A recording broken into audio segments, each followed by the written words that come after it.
Hello friends, welcome back to our channel study book में आपका बहुत बहुत स्वागत है।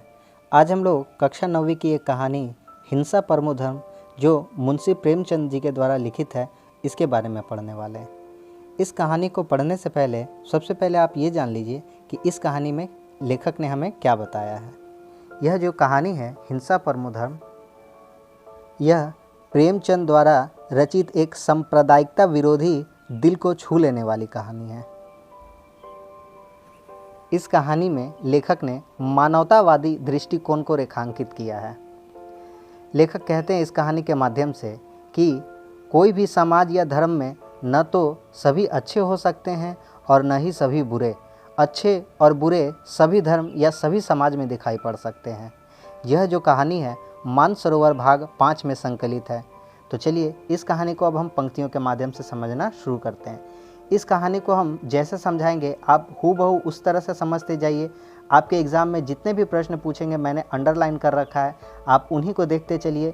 यह जो कहानी है आपका जब एग्ज़ाम होगा तो उसमें आपका एक भी प्रश्न नहीं छूटेगा। तो चलिए कहानी को हम लोग पंक्तियों के माध्यम से समझना शुरू करते हैं। दुनिया में कुछ ऐसे लोग भी होते हैं जो किसी के नौकर न होते हुए भी सबके नौकर होते हैं, जिन्हें कुछ अपना ख़ास काम न होने पर भी सिर उठाने की फुर्सत नहीं होती।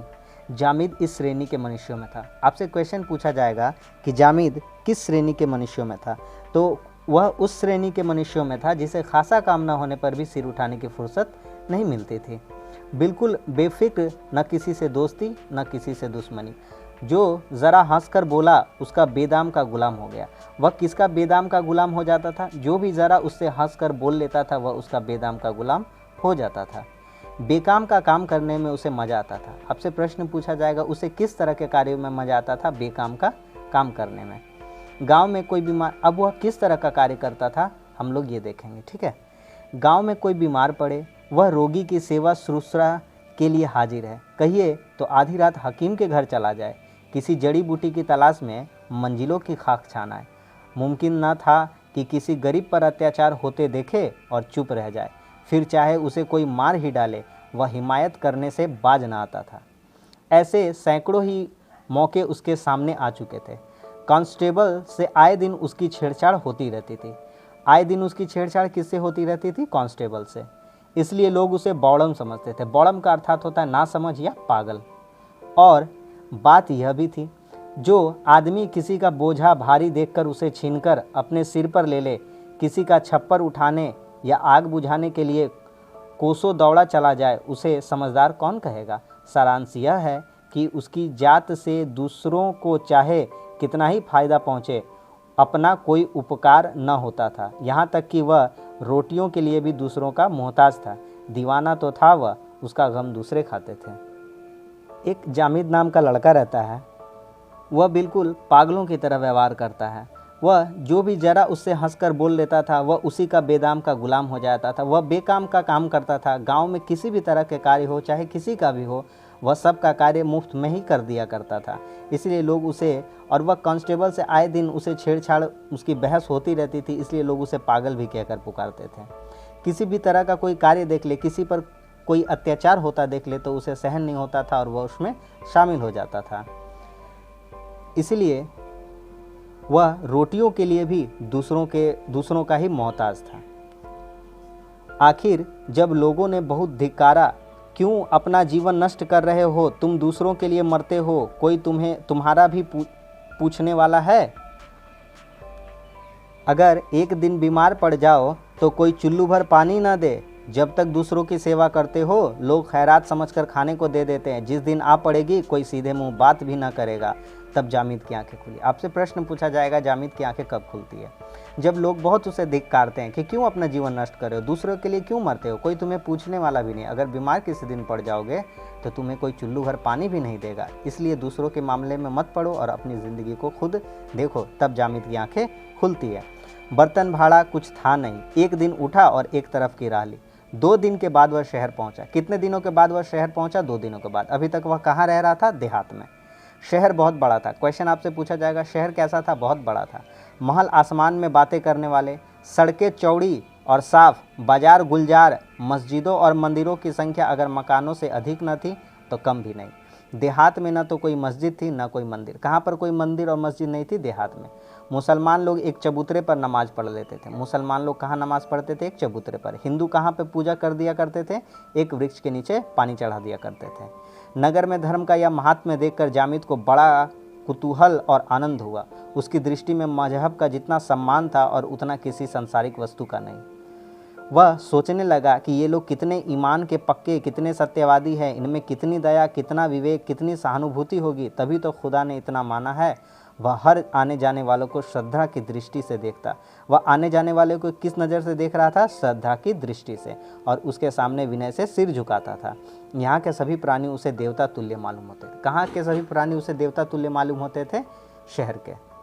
जब लोगों के बहुत धिक्कारने के बाद वह क्या करता है, उसकी आंखें खुलती है और वह देहात छोड़कर शहर चलता है। शहर बहुत ही बड़ा होता है, साफ़ होता है। वहाँ पर मंदिर और मस्जिदों की संख्या मकानों से कम नहीं होती, मकानों के बराबर ही होती है।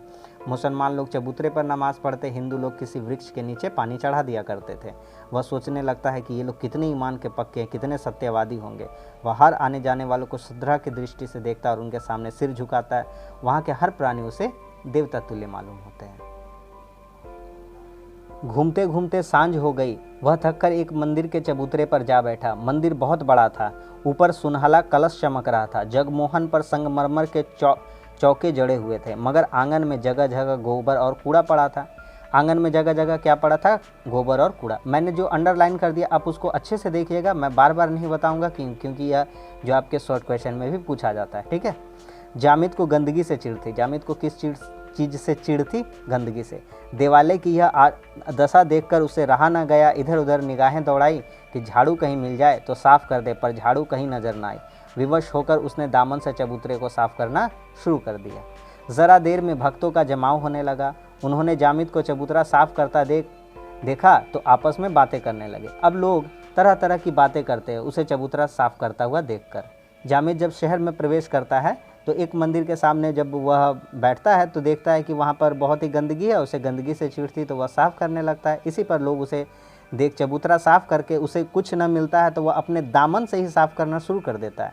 इस तरह से लोग देखकर आपस में बहुत तरह की बातें उसके बारे में करने लगते हैं। है तो मुसलमान, मेहतर होगा। नहीं, मेहतर अपने दामन से सफाई नहीं करता, कोई पागल मालूम होता है। उधर का भेदिया ना हो, नहीं, चेहरे से बड़ा गरीब मालूम होता है। हसन निजामी का कोई मुरीद होगा। अजी गोबर के लालच से सफाई कर रहा है, कोई भटियारा होगा। जामिद से गोबर ना ले जाना बे, समझा, कहाँ रहता है। कुछ लोग उनमें से कहते हैं कि शायद गोबर के लालच से सफाई कर रहा है, तो उनमें से एक कहता है कि गोबर ना ले जाना बे, समझा, कहाँ रहता है। परदेसी मुसाफिर हूँ साहब, मुझे गोबर लेकर क्या करना है। ठाकुर जी का मंदिर देखा तो आकर बैठ गया। कूड़ा पड़ा हुआ था, मैंने सोचा धर्मात्मा लोग आते होंगे, सफाई करने लगा। तुम तो मुसलमान हो ना। ठाकुर जी तो सबके ठाकुर जी हैं, क्या हिंदू क्या मुसलमान। तुम ठाकुर जी को मानते हो। ठाकुर जी को कौन ना मानेगा साहब, जिसने पैदा किया है उसे ना मानूं तो किसे मानूंगा। भक्तों में यह सलाह होने लगी। देहाती है, फांस लेना चाहिए, जाने ना पाए।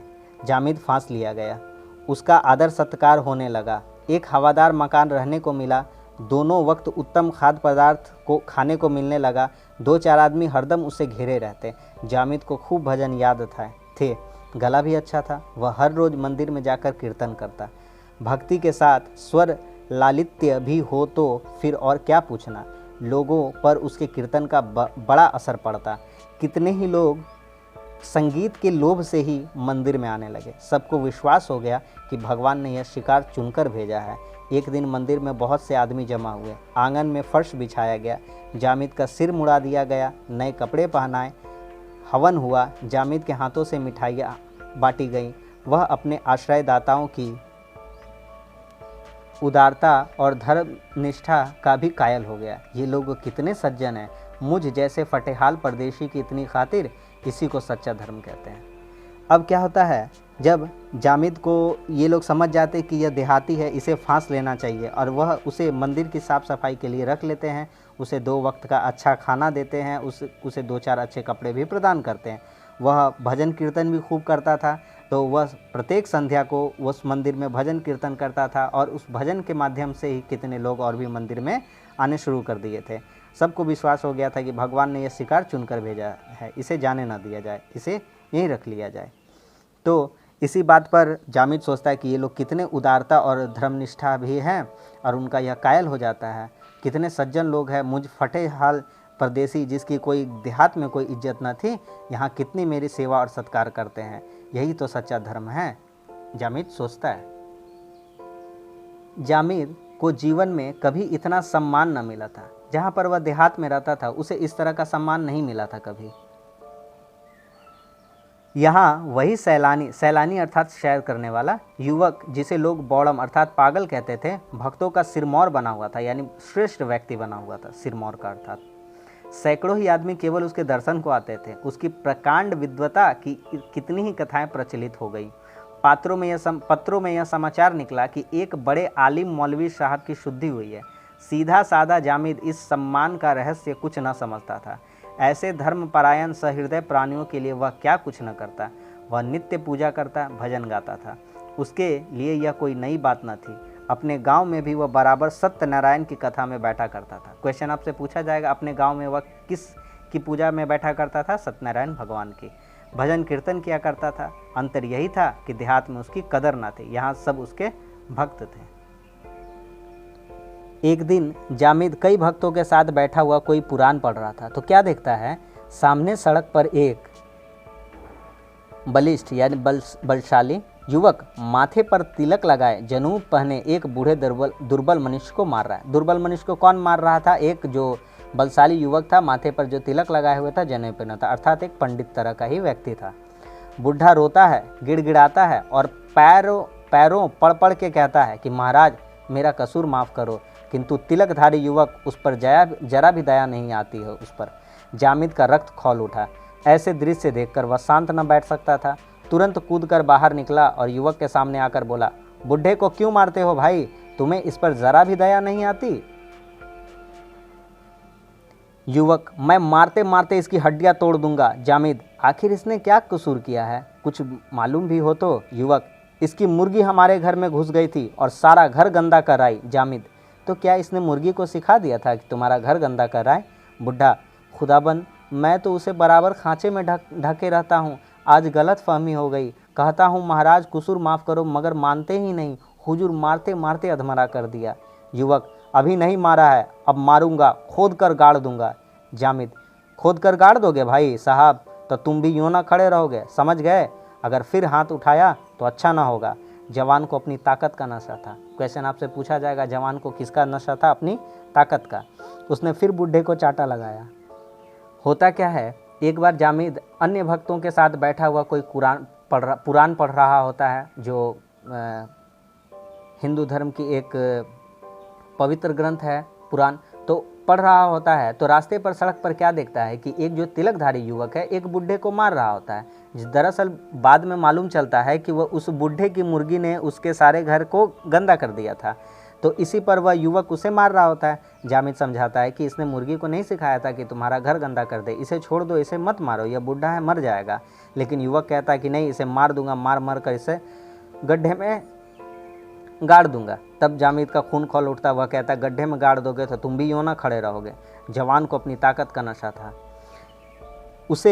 उसने फिर बुढ़े को चाटा लगाया, पर चाटा पड़ने के पहले ही जामिद ने उसकी गर्दन पकड़ ली। अब जामिद उसकी गर्दन पकड़ लेता है। दोनों में मल्ल युद्ध होने लगा है। जामिद करारा जवान था। जामिद कैसा जवान था? करारा। युवक को पटकनी दी तो चारों खाने चित्त गिर गया। उसका गिरना था कि भक्तों का समुदाय जो अब तक मंदिरों में बैठा तमाशा देख रहा था, लपक पड़ा और जामिद पर चारों तरफ से चोटें पड़ने लगी। जामिद की समझ में ना आता था कि लोग मुझे क्यों मार रहे हैं। कोई कुछ नहीं पूछता, तिलकधारी जवान को कोई कुछ ना कहता, बस जो आता है मुझी पर हाथ साफ करता है। आखिर वह बेदम होकर गिर पड़ा। तब लोगों में बातें होने लगी, दगा दे गया, धत तेरी जात की। कभी मलेच्छों से भलाई की आशा न रखनी चाहिए। कौवा कौवे के साथ ही मिलेगा। कमीना जब करेगा कमीनापन, इससे कोई पूछता न था। मंदिर में झाड़ू लगा रहा था, देह पर कपड़े का तार भी न था। हमने इसका सम्मान किया, पशु से आदमी बना दिया, फिर भी अपना ना हुआ। इनके धर्म का तो मूल ही यही है। जितने भी वहाँ पर हिंदू समर्थक थे वह क्या करते हैं, इसके मुसलमान होने पर इसके जो धर्म है उस धर्म पर ये उंगली उठाते हैं ये सभी लोग और कहते हैं कि इनके धर्म का मूल ही तो यही है, दगा दे जाना। दरअसल होता है जब वह उसे बचा लेता है तो जितने भी अब हिंदू धर्म के लोग थे जामिद पर ही टूट पड़ते हैं। लेकिन जामिद तो बेचारा भोला भाला, उसे इस बात का बिल्कुल ही अंदेशा न था कि लोग उसे क्यों मार रहे थे, जबकि गलती तो उस तिलकधारी युवक की थी। लेकिन वहाँ यह जो जामिद है वह यह नहीं समझ पाता है कि हाँ तो यह तो धर्म का मामला था, क्योंकि वह जो तिलकधारी वह हिंदू था और यह एक मुस्लिम है, और एक मुस्लिम और हिंदू में जब मारपीट हुई थी तो जो हिंदू धर्म के लोग थे वह हिंदू का ही समर्थन कर रहे थे। जामिद रात भर सड़क के किनारे पड़ा दर्द से कराहता रहा। उसे मार खाने का दुख न था, ऐसी यातनाएं वह कितनी बार भोग चुका था। उसे दुख और आश्चर्य केवल इस बात का था कि इन लोगों ने क्यों एक दिन मेरा इतना सम्मान किया और क्यों आज अकारण ही मेरी इतनी दुर्गति की। इनकी वह सज्जनता आज कहाँ गई। मैं तो हूँ वही, मैंने कोई कसूर भी नहीं किया, मैंने तो वही किया जो ऐसी दिशा में सभी को करना चाहिए। फिर इन लोगों ने मुझे इतना क्यों मारा, मुझ पर इतना क्यों अत्याचार किया, देवता क्यों राक्षस बन गए। जामिद यह प्रश्न बार बार अपने मन से पूछता है कि जो एक समय मेरा इतना सम्मान करते थे, आज उनकी सज्जनता कहाँ चली गई। ये लोग मुझे क्यों मार रहे हैं, मैंने तो कोई कसूर भी नहीं किया है, तो आज मेरी यह दशा क्यों कर रहे हैं ये लोग। मैंने तो सिर्फ वही किया जो एक सामान्य व्यक्ति को इस स्थिति में करनी चाहिए थी, उस बूढ़े को बचाना चाहिए था, मैंने तो वही किया। लेकिन फिर भी इन लोगों ने मुझ पर इतना अत्याचार किया, आज यह जो मेरे देवता थे ये राक्षस कैसे बन गए। वह रात भर इसी उलझन में पड़ा रहा। प्रातःकाल उठकर एक तरफ की राह ली। जामिद अभी थोड़ी ही दूर गया था कि बुढ़ा उसे मिला। उसे देखते ही बोला, कसम खुदा की तुमने कल मेरी जान बचा दी। सुना है जालिमों ने तुम्हें बहुत बुरी तरह पीटा, मैं तो मौका पाते ही भाग निकला। अब तक कहाँ थे। यहाँ लोग रात से ही तुमसे मिलने के लिए बेकरार हो रहे हैं। काजी साहब रात से ही तुम्हारी तलाश में निकले थे, मगर तुम न मिले। कल हम दोनों अकेले पड़ गए थे, दुश्मनों ने हमें पीट लिया। नमाज का वक्त था, सब लोग मस्जिद में थे। अगर ज़रा भी खबर हो जाती तो 1000 लठैत पहुँच जाते, तब आटे दाल का भाव मालूम होता। कसम खुदा की आज से मैंने 3 कौड़ी मुर्गियाँ और पाली हैं, देखूं पंडित जी महाराज अब क्या करते हैं। कसम खुदा की काजी साहब ने कहा है, अगर वह लौंडा भी ज़रा भी आँख दिखाए तो तुम आकर मुझसे कहना, या तो बच्चा घर छोड़कर भागेंगे या हड्डी पसली तोड़कर रख दी जाएगी। जब यह बात मौलवी जी को पता चलती है तो वह बूढ़ा जामिद को देखता है, जामिद को पहचान लेता है कि यही वही है जिसने उसकी जान बचाई थी। तो वह कहता है कि कल रात तो मैं भाग गया था, लेकिन तुमने बड़ी बहादुरी से उन सभी काफिरों का मुकाबला किया, तुमने मेरी जान बचाई। मौलवी साहब तुमसे मिलना चाहते हैं। और वह यह भी कहता है कि और 3 कौड़ी मुर्गी पाल लेंगे, अब देखते हैं पंडित जी क्या करते हैं। काजी साहब ने मुझे कहा है कि अगर वह लौंडा अर्थात वह जो तिलकधारी युवक है अब भी आँख दिखाए तो मुझसे कहना, तब मैं उन लोगों अब जो है हिंदू मुस्लिम का युद्ध भी हो सकता है। यही कहना चाहते थे मौलवी साहब भी, या तो बच्चा घर छोड़कर भागेंगे या हड्डी पसली तोड़कर रख दी जाएगी। जामिद को लिए वह बुढ़ा काजी जोरावर हुसैन के दरवाजे पर पहुंचा। काजी साहब का नाम क्या था? जोरावर हुसैन। काजी साहब वजू कर रहे थे। जामिद को देखते ही दौड़कर गले लगा लिया और बोले, वल्लाह तुम्हें आंखें ढूंढ रही थी, तुमने अकेले इतने काफिरों के दांत खट्टे कर दिए। क्यों ना हो, मोमिन का खून है। काफिरों की हकीकत क्या? सुना है सब के सब तुम्हारी शुद्धि करने जा रहे थे, मगर तुमने उन सारे के मंसूबे पलट दिए। इस्लाम को ऐसे ही खादिमों की ज़रूरत है। तुम जैसे दीनदारों से इस्लाम का नाम रोशन है। गलती यह हुई कि तुमने 1 महीने भर तक सब्र नहीं किया। शादी हो जाने देते तब मज़ा आता, एक नाजनीन साथ ले आते और दौलत मुफ्त। वल्लाह तुमने उजलत कर दी। मौलवी उससे कहता है कि जामिद से कहता है कि तुमने इतनी जल्दी क्यों की, तुम 1 महीने बाद आते और एक जो हिंदू स्त्री है उससे भी शादी कर लेते, उसे भी साथ लेकर आते ताकि हम उसे अपने धर्म में शामिल कर सकते थे। यह मौलवी जो है जामिद से कहता है। बहुत ही लंबी कहानी है, शिद्दत से देखिए, थोड़ी वीडियो बड़ी होगी लेकिन मैं आपको पूरी अच्छी तरह से समझाने की कोशिश करूँगा, ठीक है। दिन भर भक्तों का तांता लगा रहा। दिन भर किसका तांता लगता रहा था? भक्तों का। सभी जामिद को एक नज़र देखने का सबको शौक़ था। सभी उसकी हिम्मत और ज़ोर और मजहबी जोश की प्रशंसा करते थे। पहर रात बीत चुकी थी। मुसाफिरों की आमदरफ्त कम हो चली थी। जामिद ने काजी साहब से धर्म ग्रंथ पढ़ना शुरू किया। उन्होंने उसके लिए अपने बगल का कमरा खाली करा दिया था। वह काजी साहब से सबक लेकर आया और सोने जा रहा था कि सहसा उसके दरवाजे पर एक तांगे के रुकने की आवाज़ सुनाई दी। काजी साहब के मुरीद अक्सर आया करते थे। जामिद ने सोचा कोई मुरीद आया होगा। नीचे आया, देखा तो एक स्त्री तांगे से उतरकर बरामदे में खड़ी है और तांगे वाला उसका असबाब उतार रहा, अर्थात घर गृहस्थी का जो सामान होता है उसे ही असबाब कहते हैं। महिला ने मकान को इधर उधर देखकर कहा, नहीं जी, मुझे अच्छी तरह ख्याल है यह उनका मकान नहीं है, शायद तुम भूल गए हो। तांगे वाला, हुजूर तो मानते ही नहीं, कह दिया कि बाबू साहब ने मकान तब्दील कर दिया है, ऊपर चलिए। अब क्या होता है, जब मध्य रात्रि हो जाती है, जब रात्रि होती है, तब क्या होता है, एक जो तांगे वाला है वह एक स्त्री को लेकर के आता है। जब जामिद सोने जा रहा होता है, जामिद के सोने का प्रबंध जो मौलवी साहब है वो अपने बगल के कमरे में ही कर देते हैं। जब वह सोने जा रहा होता है तो एक तांगे वाले के रुकने की आवाज़ आती है। एक तांगे वाला जो है एक हिंदू स्त्री को लेकर के वहाँ पर आता है। महिला उससे कहती है कि नहीं, ये तो मेरे शौहर का घर नहीं, मेरे पति का घर नहीं है, तुम शायद रास्ता भूल गए। लेकिन तांगे वाला उससे ज़बरदस्ती कहता है कि नहीं, ये बाबू साहब ने मकान बदल दिया, ये वही घर है, आप मेरे साथ बेझिझक चलिए। स्त्री ने कुछ झिझकते हुए कहा, बुलाते क्यों नहीं, आवाज़ दो। तांगे वाले, ओ साहब, आवाज़ क्या दूं, जब जानता हूं कि साहब का मकान यही है तो नाहक चिल्लाने से क्या फ़ायदा, बेचारे आराम कर रहे होंगे, आराम में खलल पड़ेगा, आप निशा खातिर रहिए, चलिए ऊपर चलिए। तांगे वाला कहता है कि साहब आराम कर रहे होंगे, उन्हें तकलीफ़ देने की क्या ज़रूरत है, मैं क्यों आवाज़ दूँ, आप चलिए, उनके आराम में खलल पड़ जाएगा, चलिए ना हम लोग सीधे ऊपर ही चलते हैं। औरत ऊपर चली, पीछे पीछे तांगे वाला असबाब लिए हुए चला। जामिद गुमसुम नीचे खड़ा रहा। यह रहस्य उसके समझ में न आया। तांगे वाले की आवाज़ सुनते ही काजी साहब छत पर निकल आए और एक औरत को आता देख कमरे की खिड़कियां चारों तरफ से बंद करके खूंटी पर लटकती तलवार उतार ली और दरवाजे पर आकर खड़े हो गए। औरतों ने जीना तय करके जो ही छत पर पैर रखा कि काजी साहब को देखकर झिझकी।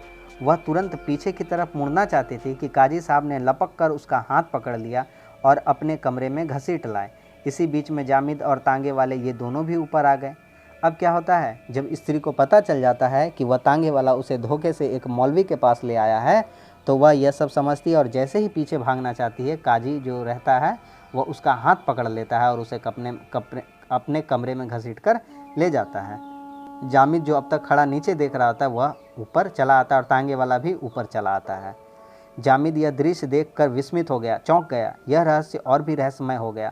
यह विद्या का सागर, यह न्याय का भंडार, यह नीति, धर्म और दर्शन का आगार इस समय एक अपरिचित महिला के ऊपर घोर अत्याचार कर रहा है।